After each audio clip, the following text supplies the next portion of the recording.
प्यारे भारत माता के सपूत सुपुत्री, ये देश हमारा है। इस देश को हमने प्रजातांत्रिक पद्धति से चलाने के लिए संविधान बनाए। हमने उच्च न्यायालय सुप्रीम कोर्ट बनाया है। सब कुछ तो कर दिया, लेकिन हिंदुस्तान के जो गद्दार राजनीतिक पार्टियां हैं वो सुधरे नहीं। वो बहुत दिन तक वंशवाद और जातिवाद के नाम पर देश को बर्बाद किया, शोषण किया, मालो माल हो गए। लेकिन हमारी बहन और भाई, बेटी और बेटे बेरोजगार रहे, गरीब रहे, भूखमरी रही, फकीरी रही। उनमें ज्ञान का विकास नहीं हुआ। वो कोई कट्टर से कट्टर मुसलमान बन गया तो कोई कट्टर से कट्टर हिंदू बन गया। आपस में लड़ाई झगड़ा करते रहे और देश को बर्बाद करते रहे। और वही एक दिन गुंडे, लुच्चे, लफंगे, कोई रोजगार नहीं मिला। IAS, IPS, doctor, engineer, professor, lecturer कुछ नहीं बन सके तो नेता बन गए। लूट मार पीट पाट करके पैसे कमा लिए।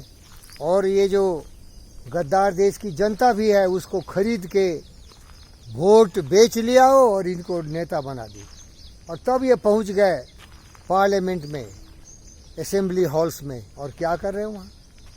आपने देखा होगा कि पार्लियामेंट में, लोकसभा और राज्यसभा में विपक्षी दल के गुंडों, बदमाशों, लुच्चों, लफंगों ने कार्य को चलने ही नहीं दिया। इसीलिए स्पीकर को और राज्यसभा के जो हमारे वाइस प्रेसिडेंट हैं उनको ये स्थगित करना पड़ा। इसीलिए प्यारे दोस्तों, मैं निवेदन करूंगा आपके साथ मिलके कि हम लोग जो देशभक्त हैं, जो देश की जनता, बहनों, भाइयों, बेटी बेटों के लिए सचमुच जीते हैं और मरते हैं, हमको ऐसा चाहिए शासन प्रणाली जिसमें स्वार्थ नहीं हो, जाति, धर्म, मजहब का कोई नामो निशान नहीं हो। केवल प्रेम हो देशभक्ति से, केवल प्रेम हो देश के नागरिकों से, और उनकी रक्षा के लिए हम अपने जीवन को समर्पित करें। तो इस दिशा में मैं अपने उच्च न्यायालय सुप्रीम कोर्ट के जो चीफ जस्टिस है उनसे भी निवेदन करता हूं कि जो भी गद्दार लोग पार्लियामेंट को चलने नहीं दिए, उनको दूसरे इलेक्शन तक 2024 तक सबको सस्पेंड कर दिया जाए। और खुद विपक्षी दल का भूमिका हमारा सुप्रीम कोर्ट चलाए। वो जो सत्ताधारी गवर्नमेंट है नरेंद्र मोदी जी के हाथ में, उस पर सारे जज का ध्यान रहे कि जो भी वो कार्यक्रम कर रहे हैं, जो भी दिशा निर्देश कर रहे हैं, जो भी निर्णय ले रहे हैं, वो केवल देश हित में हो। क्योंकि देश है तो हम हैं।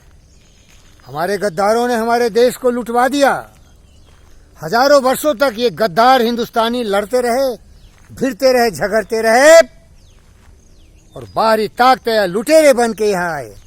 महमूद गजनी आया, महमूद गौरी आया, लोधी आया, बाबर आया। वो नहीं आया भाई, देश को लूटा, बर्बाद किया, यहाँ के माँ बहनों की इज्जत लिया। इन्हीं गद्दारों के नस्ल आज इस देश को फिर से गुलाम बनाना चाहते हैं। और यही गद्दार अभी भी देश को सही दिशा में चलने नहीं दे रहे हैं। इसीलिए माननीय आदरणीय सुप्रीम कोर्ट, आप इन सारे गद्दारों को सस्पेंड कर दो 2024 तक। जितने भी ये गद्दार पार्लियामेंट को चलने नहीं दे रहे हैं, और आप खुद इसकी भूमिका में आ जाओ। हमारे सुप्रीम कोर्ट के जजेस और जो भी ईमानदार, राष्ट्रवादी, देशभक्त जजेस हैं वो आके पार्लियामेंट में बैठे, और जो गवर्नमेंट है मोदी जी का, एक एक कदमों पर सही निगरानी रखे। लेकिन दम है क्या? मुझे तो नहीं लगता है। मैं करता ये क्योंकि मैं देशभक्त हूं। मैं ही था सुभाष बोस, मैं ही था भगत सिंह, चंद्रशेखर आजाद। जिंदगी की आहुति दे दी देश के लिए। क्या ये लोगों में देशभक्ति है? तमाशगीर है क्या? तमाशा देख रहा है, तांडव नृत्य हो रहा है। मजाक है क्या देश? देश मजाक नहीं है। देश 140 करोड़ जनताओं का है, और उस समूह में ये गद्दार भी शामिल है।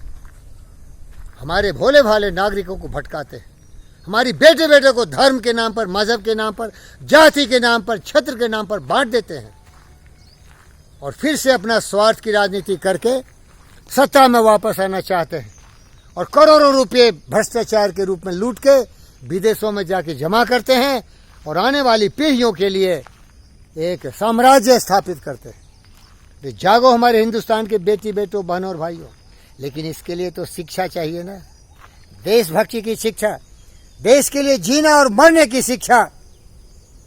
ए वतन तेरे लिए दिल दिया है, जा भी देंगे। ए वतन तेरे लिए, ए वतन के वासी बहनों और भाइयों, बेटियों बेटों, तुम्हारे लिए। अरे मैं रहूं न रहूं, ये देश रहना चाहिए। आने वाली पीढ़ी फख्र करे कि फकीर योगी, वीरेंद्र योगी भी, सुभाष बोस, भगत सिंह, चंद्रशेखर आजाद, लाल बाल, झांसी की रानी, महाराणा प्रताप, छत्रपति शिवाजी महाराज के पद चिन्हों पर चलने वाला महापुरुष था। तुम्हारे लिए कुछ ऐसा भविष्य छोड़ के जाना चाहता हूं जहां की तुम राज करना मेरी बेटी और बेटों। तो आओ मेरे रास्ते चलो। इसका है सत्य, न्याय, प्रेम, शांति, अहिंसा, करुणा, दया, प्रेम, कुर्बानी की भावना। आएगा क्या? आ जाओ, देश का नक्शा बदल के रख देंगे। धन्यवाद।